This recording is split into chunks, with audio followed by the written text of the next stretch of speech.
دوستو استقبال ہے آپ کا ہمارے چینل حنیف بیان ریئیکشن پر۔ دوستو آج ہم جس بیان کو سننے جا رہے ہیں وہ صرف سننے کے لیے نہیں بلکہ عمل کرنے کے لیے ہے۔ اگر دل زندہ ہو تو یہ الفاظ انسان کو بدل کر رکھ دیتے ہیں۔ آئیے اس پیغام کو غور سے سنتے ہیں اور اس پر عمل بھی کرتے ہیں۔ اللہ فرماتے ہیں میں آزما کر دیکھوں گا، اگر ماسٹر کو امتحان لینے کا اختیار ہے کہ بچہ فیل ہے یا پاس، ڈاکٹروں کو امتحان لینے کا اختیار ہے، پروفیسروں کو امتحان لینے کا اختیار ہے، تو فرمایا وَلَقَدْ فَتَنَّ الَّذِينَ مِن قَبْلِهِمْ فَلَيَعْلَمَنَّ اللَّهُ الَّذِينَ صَدَقُوا وَلَيَعْلَمَنَّ الْكَاذِبِينَ۔ میں خدا بھی امتحان لوں گا، میں بھی آزماؤں گا، میں بھی جانچ کروں گا، میں بھی پڑتال کروں گا۔ آمنا کون سا زبان سے کہتا ہے، کون سا دل سے کہتا ہے؟ آمنا میں نے مان لیا، کس کی زبان کی نوک پہ کلمہ رکھا ہوا ہے اور کس کے خون کے قطرے قطرے میں بس گیا۔ میں یہ آزما کر دیکھوں گا، میں یہ پتہ کروں گا کہ آمنا کہنے والے لوگوں کا حال کیا ہے۔ کہیں ایسا تو نہیں کہ ادھر کلمہ بھی چل رہا ہے، ادھر قبروں کو بھی چاٹا جا رہا ہے، ادھر کلمہ بھی چل رہا ہے، ادھر قبر پرستی بھی ہو رہی ہے، بت پرستی بھی ہو رہی ہے۔ ارے ہندو اگر بت کی پوجا کرے تو کافر ہے، اور مسلمان 100 قبروں کی مٹی چاٹے اب بھی مسلمان ہے۔ اتنا لمبا پہاڑ شادی کا بنا دیا، غریب آدمی کے بس کی بات نہ رہی۔ قرآن کریم کہتا ہے بادشاہت موجود ہو، دولت موجود ہو، سارا کاروبار صحیح چلتا ہو، وَإِذَا أَنْعَمْنَا عَلَى الْإِنسَانِ أَعْرَضَ وَنَأَىٰ بِجَانِبِهِ، اور جب مصیبت آئے وَإِذَا مَسَّهُ الشَّرُّ فَذُو دُعَاءٍ عَرِيضٍ، بڑی لمبی لمبی دعائیں مانگتا ہے، سجدے میں پڑھ کے روتا ہے، اے پروردگار، او میرے رب میرے حال پہ کرم فرما۔ جب مصیبت چل جاتی ہے پھر خرمستی کرتا ہے۔ امام الانبیاء محبوب کبریا حضرت محمد مصطفیٰ صلی اللہ تعالی علیہ وسلم کی شادی کا وقت آیا، آپ بالکل نادار ہیں، مفلس ہے، غریب ہے۔ ایک عورت نے آ کر آپ سے بات کی کہ آپ کی شادی کر دی جائے۔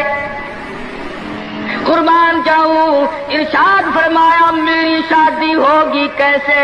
گھر نہیں، در نہیں، زر نہیں، پر نہیں، میرے پاس تو ساز و سامان نہیں۔ وہ کہنے لگی ایسی عورت سے اگر نکاح ہو جائے جس کے پاس دولت بھی ہو، سب کچھ موجود ہو، ارشاد فرمایا میں کس طرح سے کروں؟ وہ مجھ سے بھی تو مطالبہ کرے گی۔ صاحب کہنے لگی سیدہ خدیجہ رضی اللہ تعالیٰ عنہ، جس کو مکے کے بڑے بڑے چودھریوں نے پیغام دیے تھے، نکاح کے لیے آئے تھے، بڑے بڑے لوگوں نے پیغام دیے، دولت مند آئے، چودھری آئے، مکے کے رئیس آئے، بڑے بڑے قریش آئے، لیکن خدیجہ کہنے لگی او لوگوں تمہیں کیا معلوم ہے، میں نے ملازم رکھ کے دیکھ لیا، میں نے کاروبار کرا کے دیکھ لیا، خدا کی قسم میں چوبارے پہ کھڑی تھی، جب حضور اکرم صلی اللہ علیہ وسلم چلنے لگے میرا سامان لے کر، میری آنکھوں نے دیکھا بادل نے چھاؤں کر لی تھی، بادلوں نے چھاؤں کی، میری آنکھوں کے سامنے سورج کی تپش زیادہ تھی، حضور کے سر پہ آ کر بادلوں نے چھاؤں کی۔ اور لوگوں میں تو ان کے بادلوں کے چھاؤں میں آنا چاہتی ہوں، میں غریب بے شک ہے، وہ یتیم ہے، لاوارث ہے، ان کا کوئی نہیں، میں اپنے آپ کو ان کے قدموں پہ نثار کرنا چاہتی ہوں۔ چنانچہ تیاری ہوئی، حضور نے فرمایا میں کیا تیاری کروں، میرے پاس تو کچھ نہیں۔ شہنشاہ کائنات ہو، عبداللہ کے بیٹے ہو، آمنہ کے در یتیم ہو اور پلے کچھ نہیں۔ ابو طالب نے نکاح کا خطبہ پڑھا، سیرت کی کتابوں میں موجود ہے، مقدمہ ابن خلدون میں، دیگر کتابوں میں ابو طالب کی یہ الفاظ ہیں اور لوگوں آج اگرچہ میرے بھتیجے کے پاس دھن دولت نہیں، حکومت نہیں، تجارت نہیں، لیکن میرا یقین کہتا ہے ایک وقت آئے گا ساری دنیا کی دولت قربان کر دی جائیں گی۔ حضور اکرم صلی اللہ تعالی علیہ وسلم کا سب سے پہلا نکاح سیدہ خدیجہ رضی اللہ تعالی عنہا کے ساتھ ہوا، اور حضور نے یہ ثابت کر دیا آقا دو عالم صلی اللہ علیہ وسلم کی عمر مبارک 25 سال ہے اور سیدہ خدیجہ کی عمر 45 سال ہے۔ تو عرض کر رہا تھا عمر کا تناسب نہیں، نبی نے ہر اس رسم کو توڑا، ہر اس ذوم باطل کی تردید کر دی عملی طور پر، جس کو دنیا کے لوگ چلا کرتے تھے اور بازاروں میں تنتنایا کرتے تھے۔ یہ کوئی مناسبت ہے کہ حضور کی عمر شریف 25 برس ہے اور خدیجہ کی عمر 45 برس ہے؟ عمر والے مسئلے کو ختم کر دیا گیا۔ حضرت خدیجہ اور پھر کمال یہ کہ اللہ پاک نے اس ہی مائی کے پیٹ سے اولاد دی جس کی عمر حضور سے دگنی تھی۔ آج تو اگر تھوڑی سی عمر زیادہ ہو جائے لڑکی کی، پھر تو لوگ فتا لے کر کے آتے ہیں کہ میاں ناپ کے دیکھو پہلے کتنی بڑی ہے۔ کون زوم کرتا ہے، کون گمان کرتا ہے؟ پچھلے سال میرے پاس ایک آدمی آیا اور کہنے لگا قاری صاحب ایک دعا کر دے۔ میں نے کہا کی کہ پہلے تو لڑکی کا رشتہ مانگنے کے لیے کافی لوگ آتے تھے، ہمیں ہوش نہ آیا، اب عمر کچھ زیادہ ہو گئی، اب کوئی مانگتا ہی نہیں۔ میں نے کہا دریا چناب میں دھکا دے دو، اب لے گا کوئی نہیں۔ پتا چلا شرافت بڑی چیز ہے، طہارت بڑی چیز ہے۔ یہ عمر کا بھی مسئلہ جو ہے یہ دیکھنے آج کل اگرچہ دیکھنا پڑتا ہے لیکن اس کی مناسبت کوئی نہیں۔ اگر لڑکی کی عمر زیادہ ہو تو حضور کے عمل نے پہلے یوں تردید کر دی، اور پھر ایسا وقت بھی آیا کہ حضور اکرم صلی اللہ علیہ وسلم کی عمر مبارک تقریباً 42 برس ہے اور سیدہ عائشہ صدیقہ رضی اللہ تعالی عنہا کی عمر 6 برس ہے۔ حضور کے عمل نے اس بات کو بھی توڑ دیا کہ اگر لڑکے کی زیادہ عمر ہو جائے تو کوئی بات نہیں، سنت کے خلاف نہیں ہے، شریعت کے خلاف نہیں ہے۔ سیدہ عائشہ صدیقہ رضی اللہ تعالی عنہا کی عمر مبارک اس وقت 9 برس ہے جب رخصتی ہوئی، اور حضور صلی اللہ علیہ وسلم کی عمر شریف میں حیات اور زندگی میں سیدہ عائشہ صدیقہ نے 18 برس گزارے۔ تو میں عرض کر رہا تھا سیدہ خدیجہ رضی اللہ تعالی عنہا کا جب انتقال ہو گیا تو بچیوں کا تمام دیکھ بھال، نگرانی اور سارا اہتمام حضور کے گلے میں آ گیا۔ آپ بڑے پریشان ہوئے، غرضے کہ آپ نے اپنے عمل سے یہ سارے کے سارے زندگی کی جتنی رسومات تھی ان سلم کے بارے میں قرآن کریم نے صراحت کے ساتھ فرما دیا، وَوَجَدَكَ عَائِلًا فَأَغْنَىٰ۔ اور میرے نبی، ہم نے خدیجہ کے مال کے ساتھ آپ کو بے نیاز اور مستغنی بنایا۔ خدیجہ رضی اللہ تعالیٰ عنہ مکے کی تاجرہ تھی، مکے کی رئیسہ تھی، مکے کی بہت بڑی دولت مند تھی، لیکن گھر میں حضور کے آ کر پھر یہ ہاتھ نہیں رکھا یہ دولت میری ہے، یہ مال میرا ہے، حضور کے سپرد کر دیا۔ اور میرے آقا میری جان بھی، میرا دل بھی، میرا ایمان بھی، میرا مال بھی، سارے کا سارا آپ کے حوالے۔ سیرت کی کتابوں میں موجود ہے، حضور نے فرمایا خدیجہ عورت ذات ہے، میرے حوالے مال کرے گی، کل کو ختم ہو جائے گا، پچھتائے گی۔ عرض کرنے لگی میرے آقا آپ چاہے ایک دن میں ختم کر دیں میں اوف نہ کروں گی۔ چنانچہ دوسرے ہی دن حضور اکرم صلی اللہ علیہ وسلم نے محض چند دنوں میں جتنی خدیجہ کی دولت تھی ساری مکے کے غریبوں میں تقسیم فرما دی۔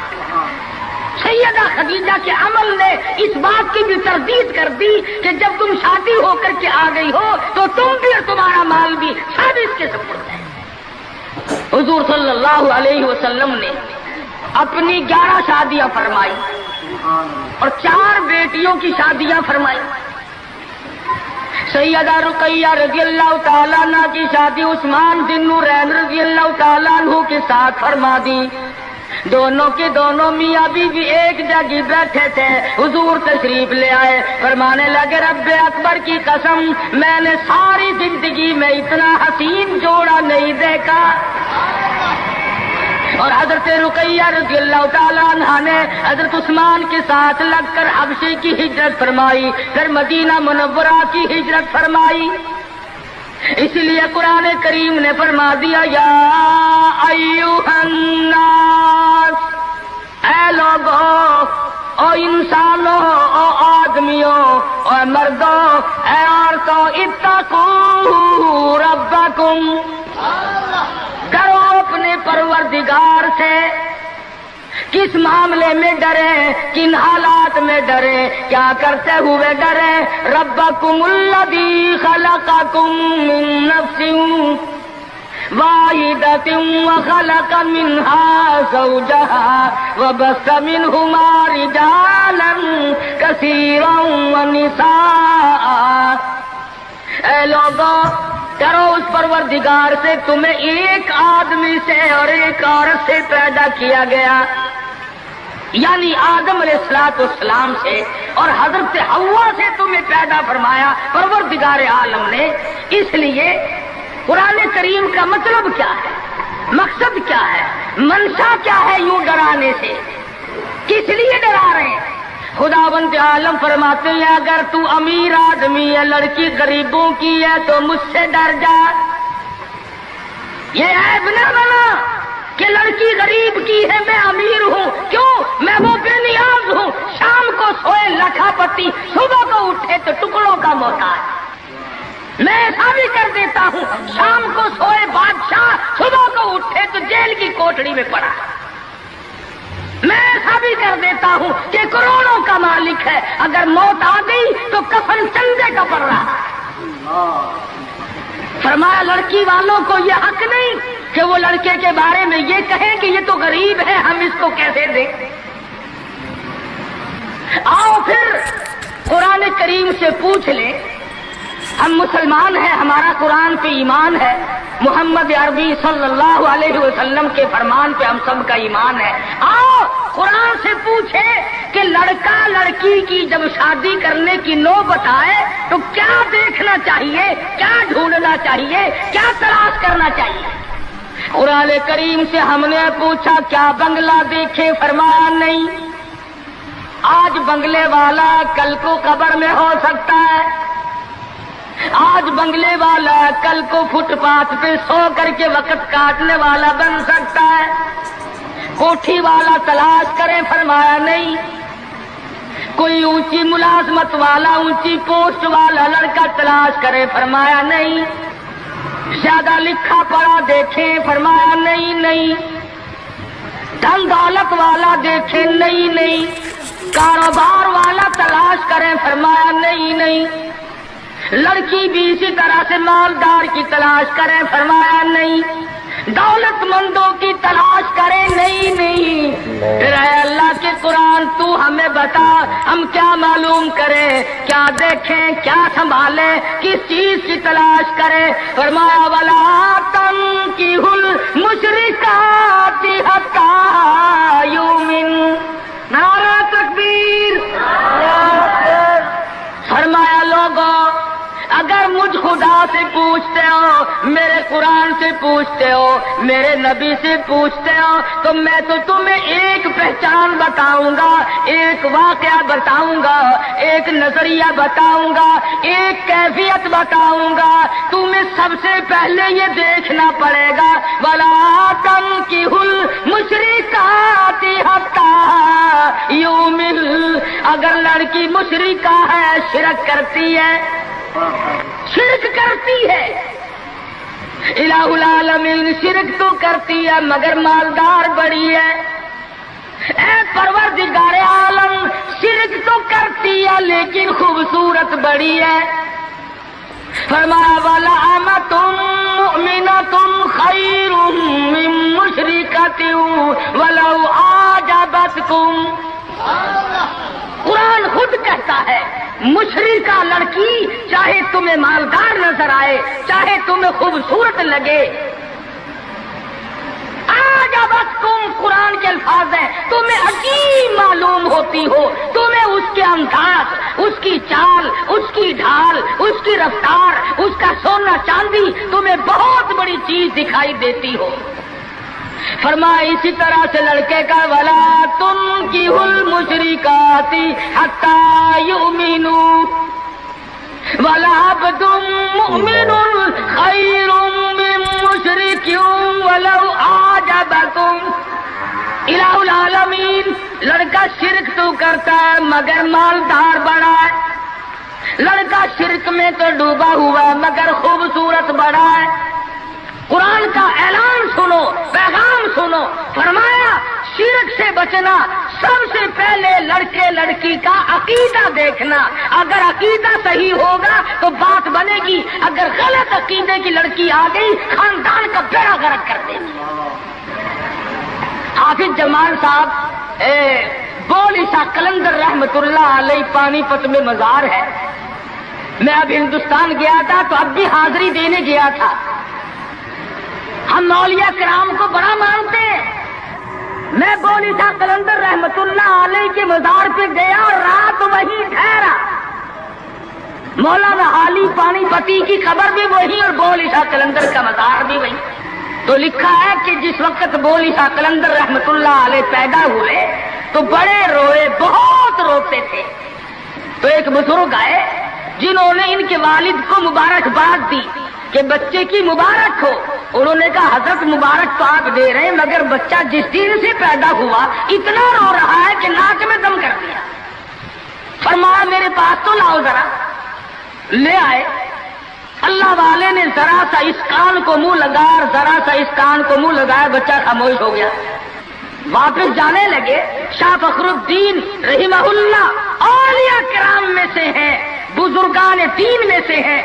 شاہ بہاء الحق زکریا ملتانی رحمت اللہ علیہ کے داماد ہیں۔ جو لڑکی یہاں رہتے رہتے فوت ہو گئی تھی تو شاہ فخر الدین نے کہا حضرت بتاؤ، فرمایا تمہیں معلوم نہیں بول عیسیٰ قلندر کی والدہ اماں قرآن کریم کی حافظ ہے، اور قرآن سے اتنا عشق ہے، اتنا لگاؤ ہے، اتنا سوز و گداز ہے، اتنی محبت ہے کہ ایک ختم قرآن کا روزانہ پڑھتی تھی۔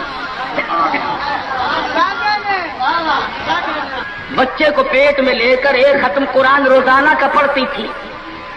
تو بچے کی روح کا اور قرآن مجید کا اتنا گہرا تعلق ہو گیا۔ اب چونکہ اماں زچگی میں آ گئی، چھلے میں پڑ گئی، اس لیے قرآن نہیں پڑھتی۔ ارے آدھی کی عادت ٹوٹی، ناشی کا نشہ ٹوٹا، روئے نہ تو کیا کرے۔ میں نے اس بچے کے کان میں ایک آیت اس میں پڑھی، ایک آیت اس طرف پڑھی، بچے کی روح کی غذا مل گئی، خاموش ہو گئے۔ بات یہ کر رہا تھا کہ یہ سارے کے سارے معاملات قرآن کریم کا اعلان ہے، عقیدہ دیکھو، نظریات معلوم کرو۔ اگر غلط عقیدہ گھر میں آ گیا تو بات بگڑے گی، وہ اپنے ساتھ ساتھ اوروں کو بھی لے بیٹھے گی۔ اور علماء کرام نے لکھا، تجربے سے بھی یہ ثابت ہوا کہ عورت کی جو گود ہے، عورت کی جو گود ہے، یہ پرائمری سکول بھی ہے، یہ مڈل سکول بھی ہے، یہ میٹرک سکول بھی ہے، یہ کالج بھی ہے، یہ وہ یونیورسٹی ہے جس سے نبی بے نیاز نہیں، ولی بے نیاز نہیں، قطب اور ابدال بے نیاز نہیں۔ اس کالج میں ہر بچہ پڑھتا ہے، ماں کی گود میں لازمی پلتا ہے۔ اور لوگوں اس کالج کو سنبھالو، اس پرائمری سکول کے استاد کو سنبھالو، اس کالج کے پروفیسر کو سنبھالو، اور وہ ہے بچے کی اماں۔ ہمارے یہاں بالخصوص عورتوں کی تعلیم کا، دینی تعلیم کا کوئی انتظام نہیں کرتے۔ بچپن میں چھوٹی چھوٹی بچیاں مسجد میں وقت بے وقت گئیں اور قرآن کریم پہ انگلی پھیر لی، مٹھائی تقسیم ہو گئی کہ آج پروین کا قرآن ختم ہو گیا۔ نہ اسے عقیدے کا پتہ، نہ اسے نظریے کا پتہ، نہ اسے یہ معلوم کہ میں مسلمان ہوں اور مجھ پہ کن چیزوں کا فرض منصبی جو ہے وہ لاگو ہوتا ہے۔ لعلہم یتذکرون، میرا کام ہے تمہیں قرآن کی آیتیں کھول کھول کے سمجھا دینا، اب عقل پکڑو یا مت مار لو، وہ تمہاری مرضی۔ تو فرمایا اتقوا ربکم الذی خلقکم من نفس واحدہ، او لوگوں غرور نہ کرو، تکبر نہ کرو، یوں نہ کہو میرا لڑکا خوبصورت نہیں، ہماری لڑکی بڑی خوبصورت ہے، بہت ممکن ہے شام کو سوئے حسن والی صبح کو اٹھے تو آنکھوں سے جواب مل جائے۔ اس لیے کالے گورے کی بات کو لانا یہ بھی خدا کی خود پر اعتراض ہے، اور مالدار غیر مالدار کی بات کرنا یہ بھی خدا بند عالم کے اعتراض، ذات پہ اعتراض ہوگا۔ فرمایا الذی خلقکم من نفس واحدۃ وخلق منها زوجها وبث منهما رجالا کثیرا ونساء، ایک آدم کی اولاد، ایک حوا کی اولاد، کسی کو کسی طرح کا فخر کرنے کی اجازت نہیں، کسی کو کسی طرح کا غرور کرنے کی اجازت نہیں، کسی کو کسی پر فوقیت جتانے کی اجازت نہیں۔ ہاں فرمایا ان اکرمکم عند اللہ اتقاکم ان اللہ علیم خبیر۔ تقوی، پرہیزگاری، اللہ اللہ کرنا، اللہ کی حضور میں زیادہ سجدے کرنا، یہ ایک حکمت ایسی ہے جو آدمی کو اونچا کر دیتی ہے۔ علماء کرام نے لکھا ہے مکہ معظمہ میں اللہ پاک مسلمان کو زیارت نصیب فرمائے بیت اللہ شریف کی، آمین بھی نہ کہیو، عقیدے میں آمین بھی مہنگی ہو گئی ماشاءاللہ، اور ساری چیزیں تو مہنگی تھی، کراچی والوں تمہارے یہاں آمین بھی مہنگی ہو گئی، کیا کہنے تمہاری سبیتوں کے۔ مکہ مکرمہ میں ایک شخص ایک باندی کا ہاتھ پکڑے ہوئے ہے اور وہ کہنے لگا میں اس کو 20 اشرفیوں میں بیچتا ہوں۔ ایک بزرگ تھے بغداد کے رہنے والے، انہوں نے آپ کی اتنی کم قیمت کیوں بتا رہا ہے؟ وہ کہنے لگا اس میں عیب ہے۔ کیا عیب ہے؟ اس نے کہا بھی یہ ہے کہ ساری رات نماز پڑھتی ہے اور سارا دن روزہ رکھتی ہے، اس میں یہ نقص ہے۔ اللہ والے نے خرید لی، اس نے کہا چلو میری ساتھ نماز پڑھ کے دیں گے، ایک کے بجائے 2 اللہ اللہ کیا کریں گے۔ چنانچہ عشاء کی نماز کے بعد اس باندی کی پوچھا کہ اے میرے مالک کام ہے میرے متعلق؟